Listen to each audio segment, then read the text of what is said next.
Let's talk a little bit about these drones. What's going on in New Jersey? Let's talk about foreign policy things. Climate change activism. Are they done now that Donald Trump is coming in? All that and more coming up on I'm Right.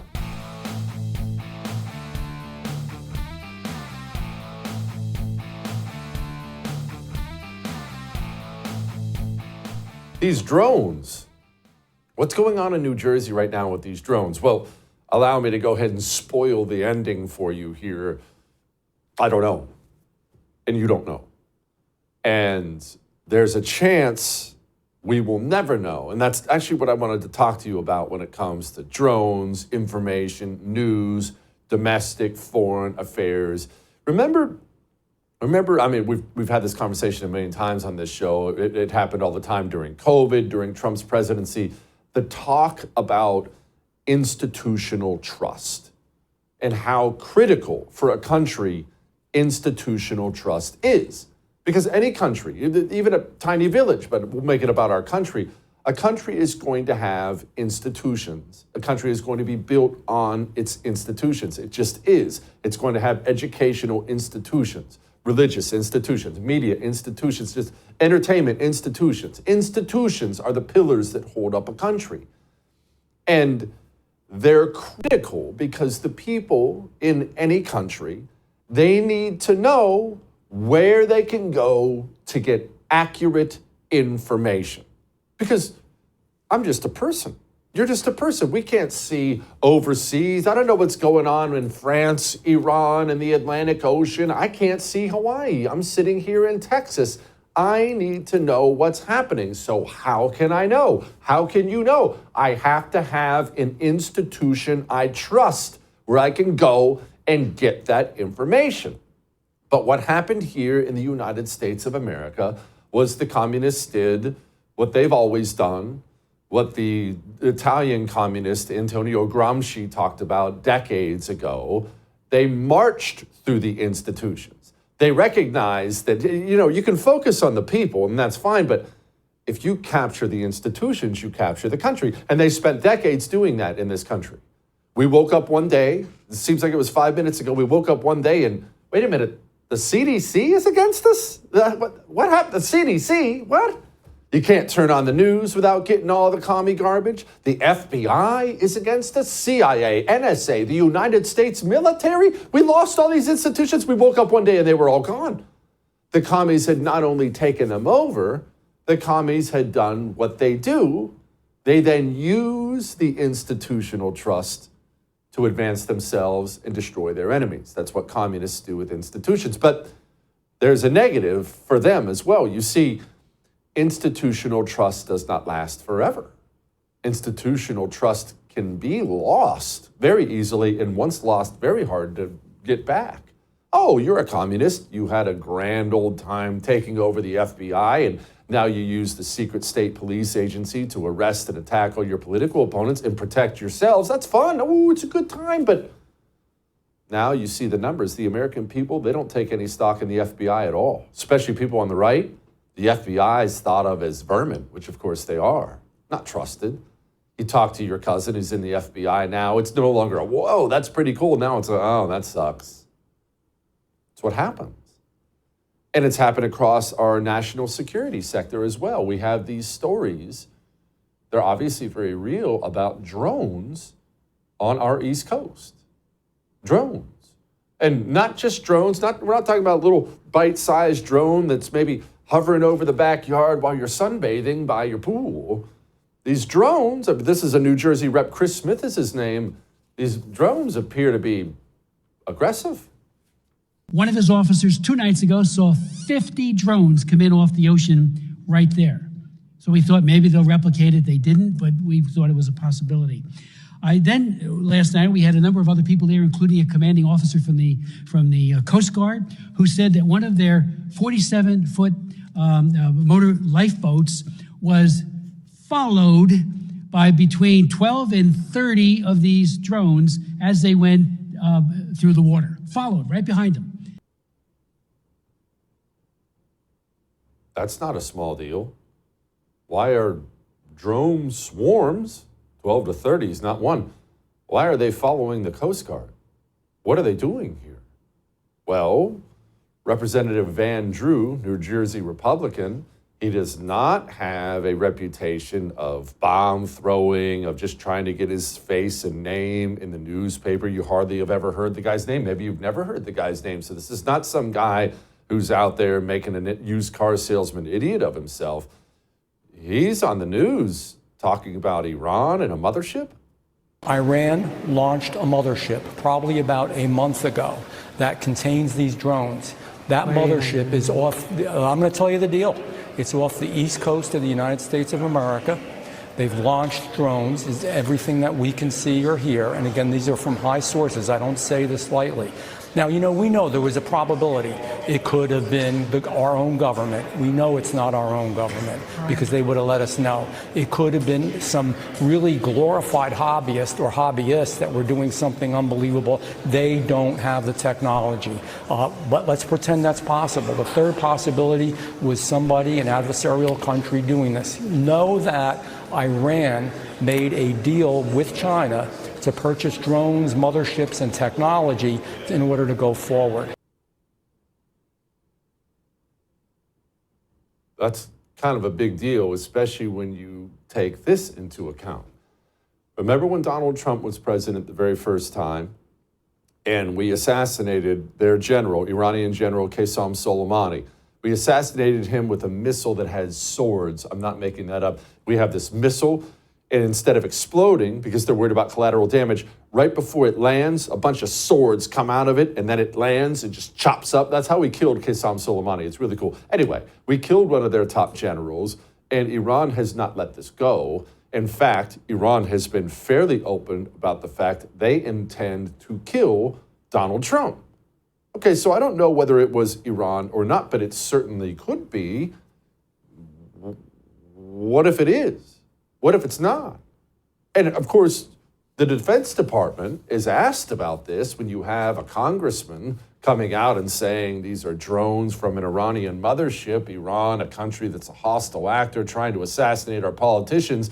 DOD is going to be asked questions about it. And of course, DOD says, well, that's crazy. These are not U.S. military drones. Again, this is being investigated by local law enforcement. What our initial assessment here is that these are not drones or activities coming from a foreign entity or adversary. Representative Jeff Van Drew, who is a Republican from New Jersey, was just on the air saying that Iran launched a mothership probably about a month ago that contains these drones, and that mothership is off the coast of the east coast of the United States. Is there any truth to that? There is not any truth to that. There is no Iranian ship off the coast of the United States, and there's no so-called mothership launching drones towards the United States. Okay. I don't believe her. Maybe there is. Maybe there isn't. I don't know. You don't know. And there's a reason I'm not coming on the air and speaking about, it's Iran or it's China or it's Russia or it's America, it's the CIA, it's the Pentagon, because I don't know and nobody knows. And that, to circle back to what we talked about in the beginning, that is the danger of living in a country where your institutions have taken all of our trust and thrown it all away. Who in the world would you trust right now? Maybe it's our government. Maybe they're lying. Maybe they're doing evil things. They do evil things all the time. I'm supposed to believe the Pentagon that's failed an audit 7 years in a row? Come on. I'm supposed to believe the CIA, NSA? Come on. FBI? You expect me to believe the same organization that spent the last 7 years entrapping January 6 political prisoners and throwing pro-lifers in federal prison? You expect me to believe anything that comes out of their mouth? I don't believe anybody. I have no idea why we have SUV-sized drones swarming Coast Guard boats and flying over New Jersey. It could be some kid who had a good time at Radio Shack. I don't know, and you don't know. And that is a sad situation for our country. And let's hope the incoming Trump administration intends to get that trust back. And there's only one way to get that trust back. There's not a second way. Open the books. Be open, be honest about the evil things our organizations, our institutions have done, expose them, hold people to account, and then that trust will return. All that may have made you uncomfortable, but I am right. We have an incredible show for you here. There's so much to talk about. Deborah Leah is going to join us in a moment. Before we get to her, let's save a life, a baby's life. There are babies out there that are being killed every single day in the womb in this country. This is not something we will back off of. It's not something we're going to stop talking about. Nope. No, we're not going to cede that ground. We will continue to fight for these babies, and that's what preborn does. They save the babies, actually saving that life, giving free ultrasounds to women who are about to have an abortion. Did you know that preborn, you and preborn, save 200 lives a day? That $28 you give to preborn, it's not just for an ultrasound. You're introducing a mother to the baby she's about to kill. And when she hears that heartbeat, she chooses life almost every time. That's what you do when you support preborn. And it's the end of the year and it's tax deductible. Give whatever you want. It's tax deductible. Preborn.com/Jesse. We'll be back.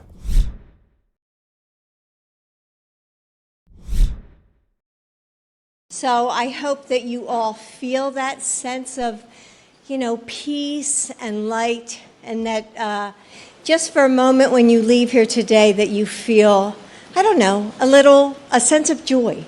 Because I think we all need we all need to feel joy now during this time of the season, during this time. So anyway, okay, now I'll start. You're all reading into that.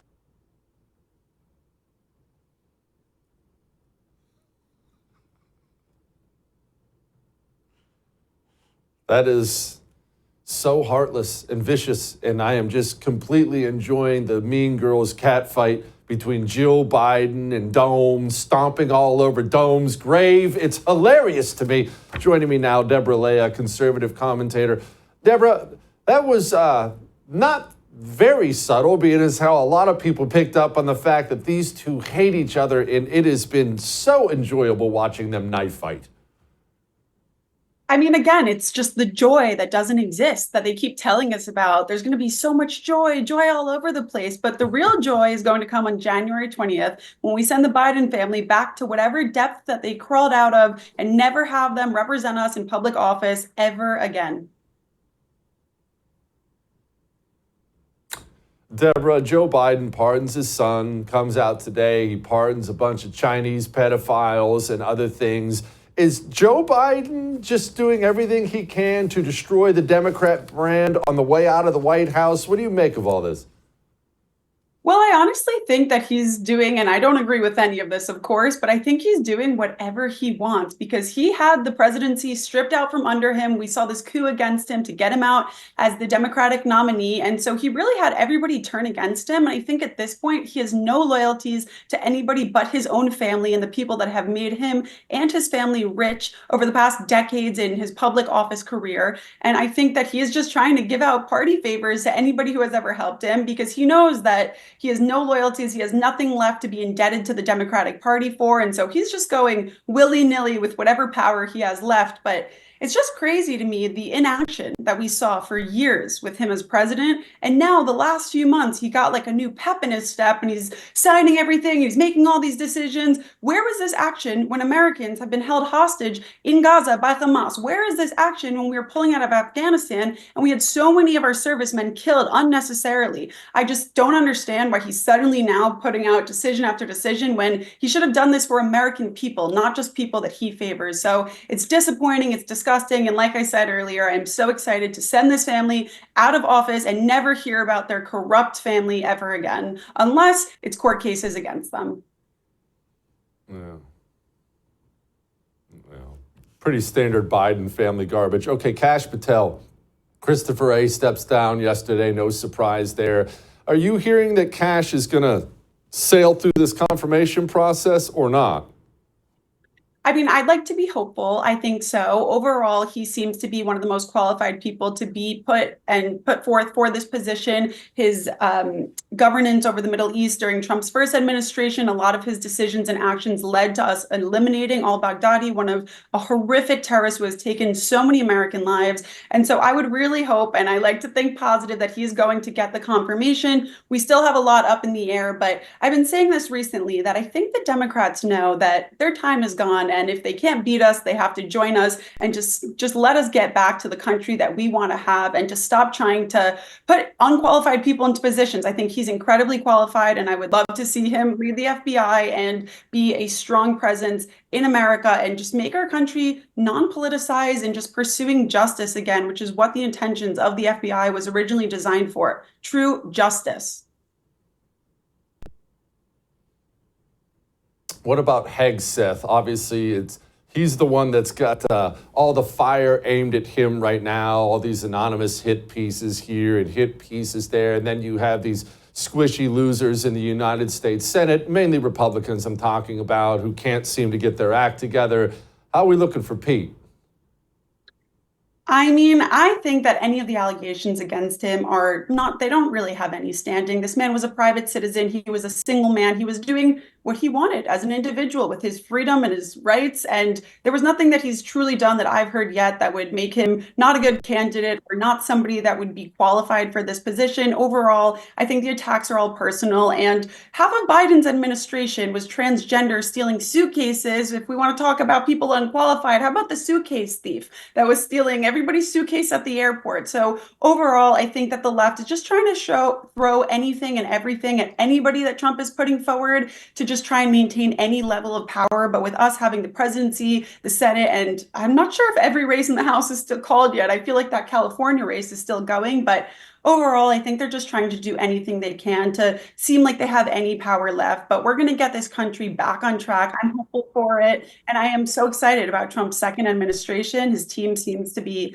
incredible. More women put into positions of power than I've ever seen in my lifetime. So I'm really hopeful that the Democrats don't hold anything up and they just let us fix this country and make America great again, because they too will benefit from a better country. Deborah, thank you. I appreciate it. All right. Let's talk. Let's talk about getting our T levels up, shall we? Let's talk about, men, women feeling good, full of energy again in the afternoon, the evening. You tired of running out of gas all the time? I'm tired. I don't feel like it. I don't want to make dinner. I don't want to go. Get your levels right. Get some natural herbal supplements in your body. Guys, you realize with natural herbal supplements, not needles in your arm, natural herbal supplements, you could have a 20% increase in your T levels in 90 days. You realize that? It's waiting for you right there at Choq. And they're running a big special through the holidays. Massive discounts on subscriptions. You're 90 days away from feeling like a new person. Try it. Choq.com/JesseTV. Get yourself ready. Take on 2025. Dive into it, all right? All right, we'll be back.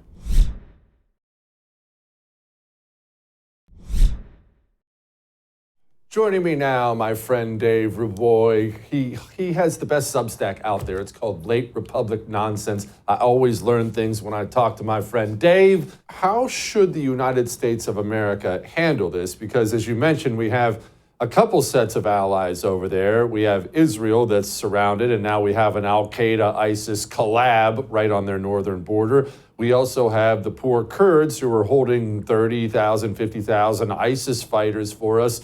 And they are the peanut butter in between two very hostile pieces of bread at the moment. What should we do? I'm not sure that, honestly, I'm not sure that as the United States, we should necessarily do much. Okay. I think the way forward for the U.S. in this region, we do have serious interests in the Middle East. And on one hand, on the other hand is we realize that we don't want to do everything there. We don't need to do everything there. That's why we have allies, is to do things for us, to take care of the region, almost like a local sheriff would. And as long as we give them the tools and we let them go, and we have their back diplomatically. So I say, I mean, this is a job for Israel to do. Israel is going to secure its borders. It's going to make sure that the jihadis, as it's already done, it's already made sure that the chemical weapons and other facilities belonging to the now deposed Assad regime are kind of wiped out. They've been doing an amazing job of this in the last week. The Israelis are going to form an alliance with the Kurds, and as I hope, and as they already have one with the Druze community, which is in Syria also, and then also with the Christians. And hopefully we can kind of we can assist them in creating some type of defensible zone where they're kind of not right in the middle of things, and they can be defended, because I do think it is in our interest to make sure that we have to make sure that we have allies there. I mean, personally, I would take the Christians in Syria and I would send them in to reinforce the Christian community in Lebanon and make Lebanon a completely Christian state. I'm not sure the United States would do that. I think it should definitely consider an option like that, because better to have a Christian state there that is secure, that is allies with Israel, that is allies with the United States, than to basically have whatever else is going on in there. Yeah, Lebanon, that it hasn't exactly been a paradise for the past few years. Dave, you are the man, my brother, as always. Thank you. All right, let's talk about some climate change nuttery. There's always a lot of that out there. Before we talk about that, let's talk about getting you a good night's sleep every night.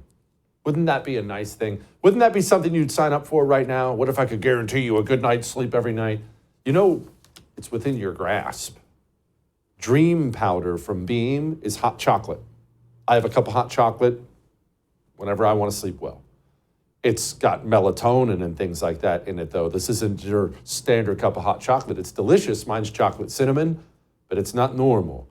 About 20 minutes after I'm done, I will just kind of drift off to sleep. I will sleep deep. I sleep through the night. And when I wake up, I don't have that grog you get the next day when you take something to sleep. You know how you don't feel like you didn't sleep at all? Not with Dream Powder. It's natural. Go, try it. Just buy a bag. You'll keep buying bags. Trust me, the stuff is amazing and delicious. Shopbeam.com/Jesse Kelly saves you a fortune, up to 40% off. That's crazy. Shopbeam.com/Jesse Kelly. We'll be back.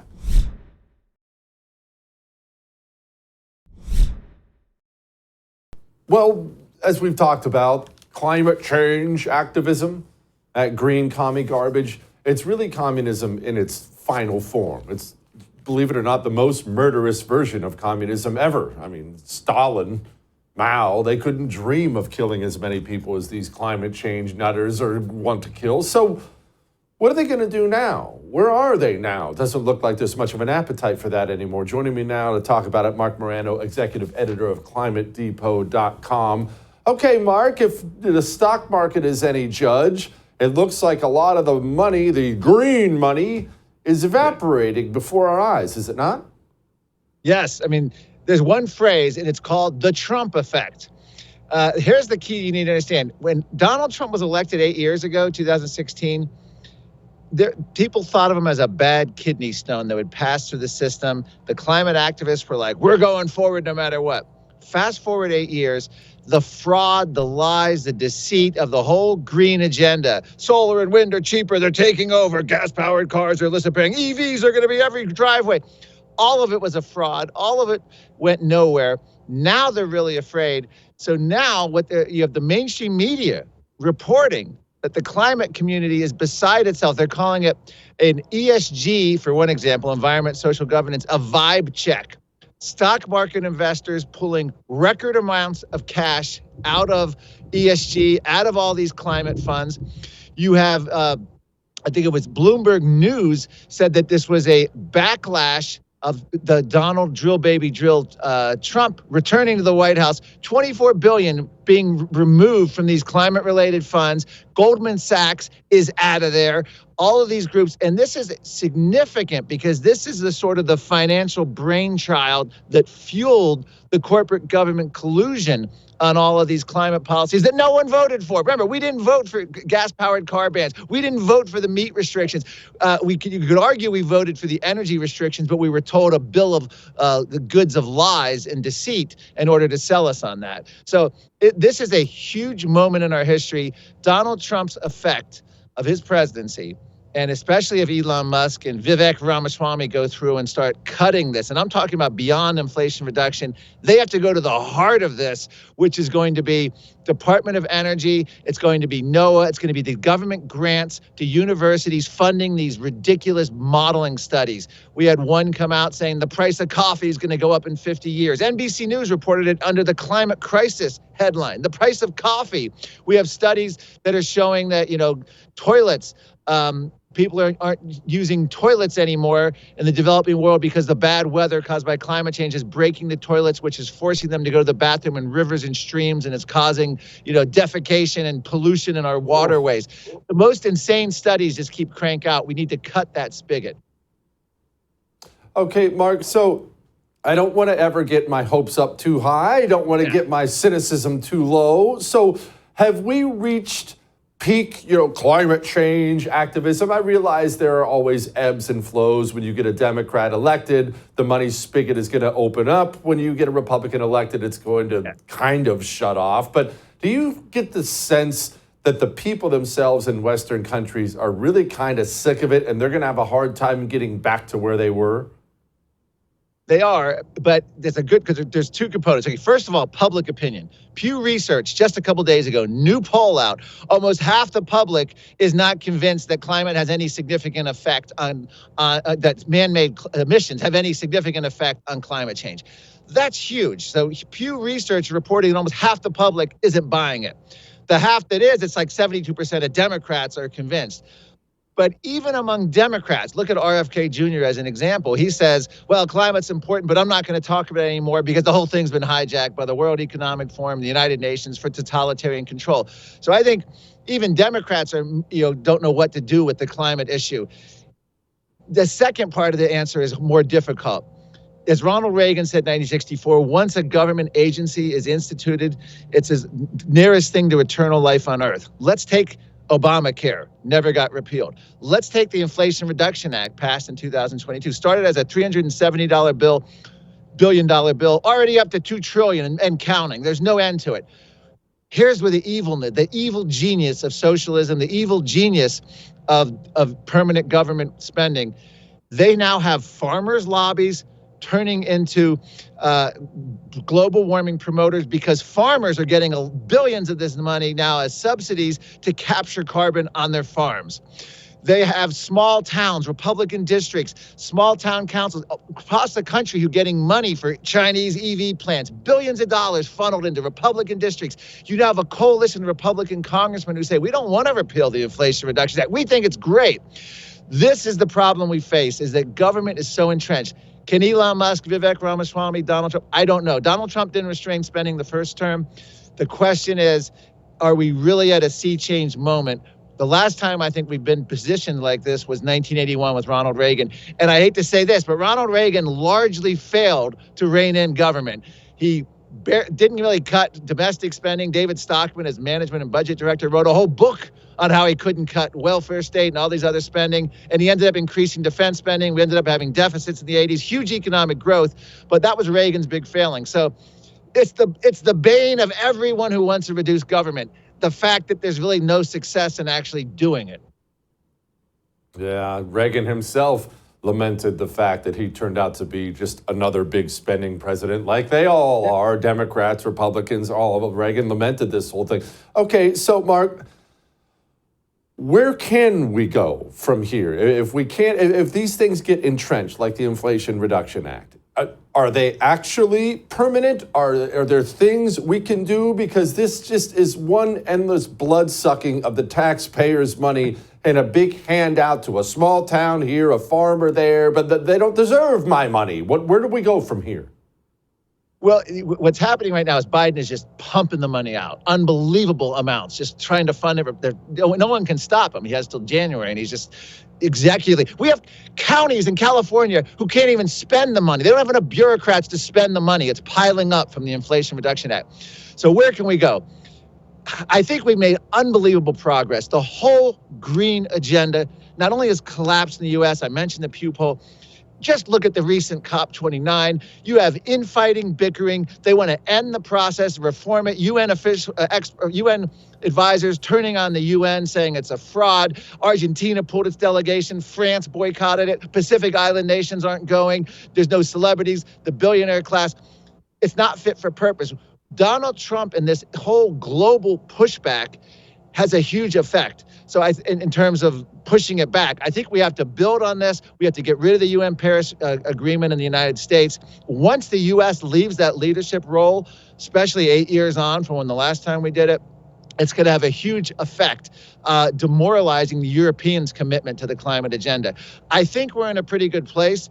But I think they're going to ultimately try to turn climate into a public health issue. That's what happened at the COP29, the UN Climate Summit in Azerbaijan, which I attended.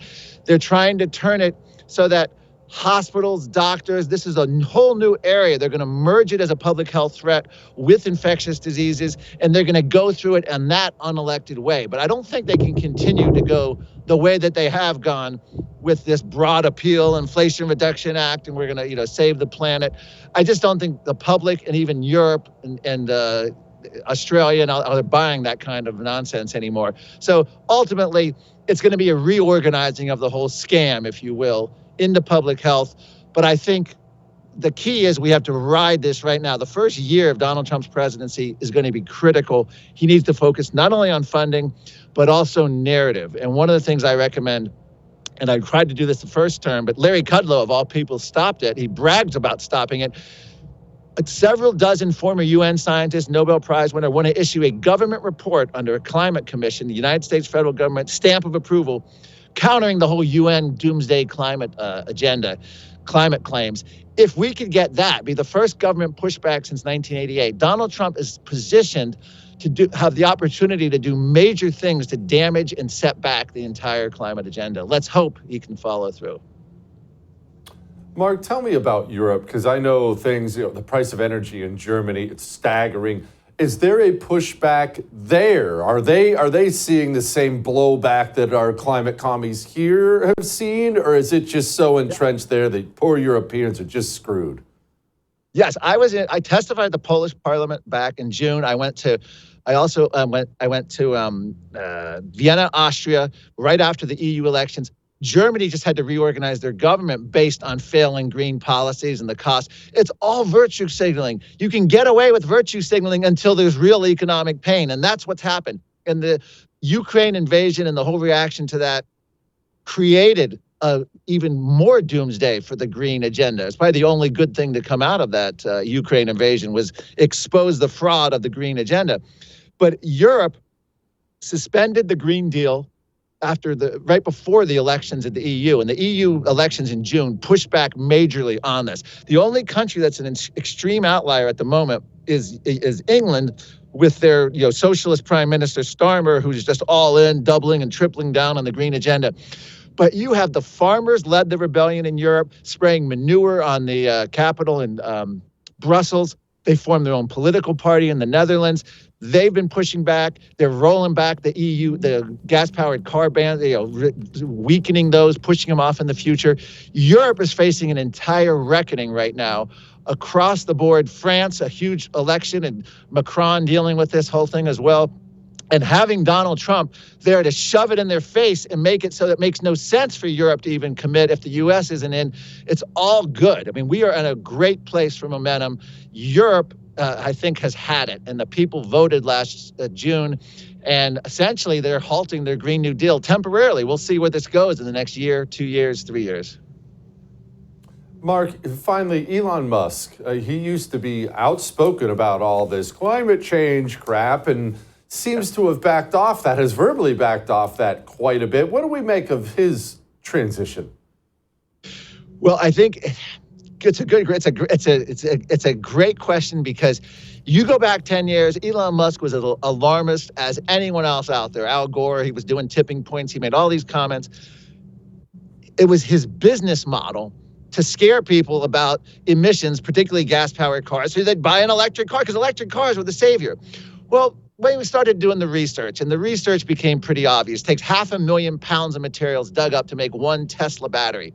The idea of some EVs being better for the earth is no longer scientifically, engineeringly, politically, logically tenable to even make these claims. So therefore, Elon Musk no longer links Teslas to climate.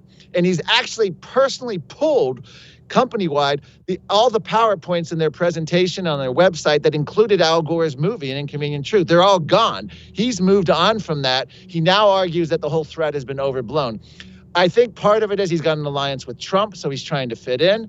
He's also just become the world's richest man again. His wealth has gone up spectacularly, will continue to go up. A large part of that is government contracts. And if the government is very skeptical, i.e. of Donald Trump, he goes along with that. So one answer is practical for you, why he's switching, because it's reality and it's no longer working marketing. And the other is just personal gain. I mean, he can cozy up to the Trump administration, sounding more like Donald Trump. He's going to have more access, more money, and more influence. And he's going to have huge influence because he's going to be the one in charge of cutting back this government spending. And by the way, the first place I'd recommend Elon Musk cut is his own subsidies that he's ever benefited from EVs, and even in the space program, and even Neuralink. He should start by cutting subsidies to billionaires like himself from the federal government. Sorry, that may not be a popular view, but I don't buy that these billionaires who make all this money, including people like Ross Perot. Most of their money was made off government contracts.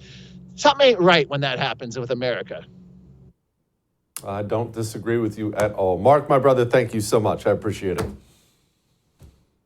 All right, we have Lighten the Mood next.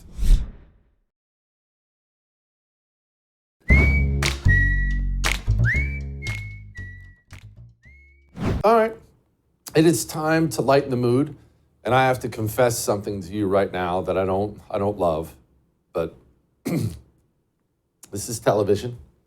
It's a professional operation. There's special lighting and all kinds of stuff you can't see. There's lights everywhere and cameras and wires and all kinds of things. And they make me put on makeup every day. I have to wear makeup. I'm wearing makeup right now. It's not a lot, right? It's not a lot. I'm not putting on eyeliner or anything, but I have to put like some powder stuff on there and make sure I'm not shining, things like that. So when I saw this video, all I saw was a word.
Brilliant.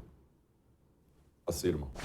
I would thank you for coming to my YouTube channel, but I know how brilliant it is, and I know you love it here. So subscribe and watch. We're going to start really ramping things up and putting some funny stuff, some interesting stuff out there, some collaborations. Either way, my YouTube channel is officially the place to be. So stick around.